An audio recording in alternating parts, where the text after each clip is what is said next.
Booth లేకుండా ఒక content లేదు. దాదాపుగా ఏదో ఒక బూత్ డైరెక్ట్ ఉంది, లేదా మీనింగ్ వచ్చేలాగా ఉంది. అది హోల్సమ్ ఫ్యామిలీ ఎంటర్‌టైనర్ ఎలా అవుతుంది? మీరు లూడో గేమ్ గురించి ఇచ్చిన డైలాగ్ సెన్సార్ తీసేసారా? ఉందా? లేదు సార్, తీసేశారు. అది అంటే సెన్సారల్ కాదు, ముందు నుంచే మేమే లేదు, అది బీప్ ఉంది.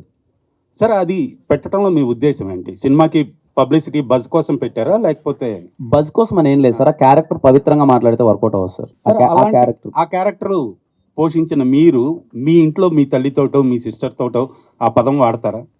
సార్, ఆ లూడో గేమ్‌లో వచ్చిన పదం. నేను అది పలకటానికి అది కూడా నేను మా నాకు తల్లితోనో మా తండ్రితో వాడలేదు సార్. సినిమాలో మా ఫ్రెండ్తో వాడాను అది. మరి తల్లిదండ్రులు చూస్తున్నారు కదా! నేను అదే సిస్టర్స్ సార్, మీరు ఇప్పటికి నేను wholesome సార్ family ఈ క్వశ్చన్కి entertainer నేను అని పదే చెప్తున్నారు. పదే ఆన్సర్ చేశాను సార్. ఇప్పటికి నాకు తెలిసింది ఇది ఒక 4గో ప్రెస్ మీట్ అంటే అయ్యింది. మిమ్మల్ని మీరు సమర్థించుకుంటున్నారేమో గానీ, అది కరెక్ట్ అని ఎలా నేను చెప్పగలరు? సమర్థించట్లేదు సార్. ఇప్పుడు అది ఫ్యామిలీ చూడొచ్చు, హోల్సమ్ ఫ్యామిలీ ఎంటర్‌టైనర్ అంటున్నారు.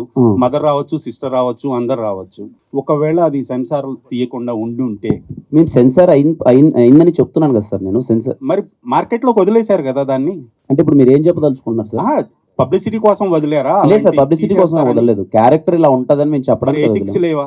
ఎవరికి సార్? ఆ పదం వాడటానికి ఎథికల్‌గా మీకు ఎంతవరకు కరెక్ట్ అనిపించింది? నాకు ఆ క్యారెక్టరేషన్ అది డిజైన్ చేసినప్పుడు, ఇప్పుడు డైరెక్టర్ ఒకటి రాసినప్పుడు నాకు కరెక్ట్ గానే అనిపించింది సార్. ఆ క్యారెక్టర్ అలా మరి బిహేవ్ ఎందుకు చేస్తే. తీసేశారు సెన్సార్‌లో? ఇప్పుడు మీరే తీసేసామని చెప్తున్నారు. No answer sir. నాకు ఇంకా మీరు ఏదో మాట్లాడాలనుకుంటున్నారు, ఇంకా మీ ఇష్టం. ఏదో దాన్ని నేను ఐ డోంట్ వాంట్ టు దీన్ని ఎక్స్టెండ్ చేయాలని నేను అనుకోవట్లేదు. మీకు తప్పుగా అనిపిస్తే please don't be seated, no problem.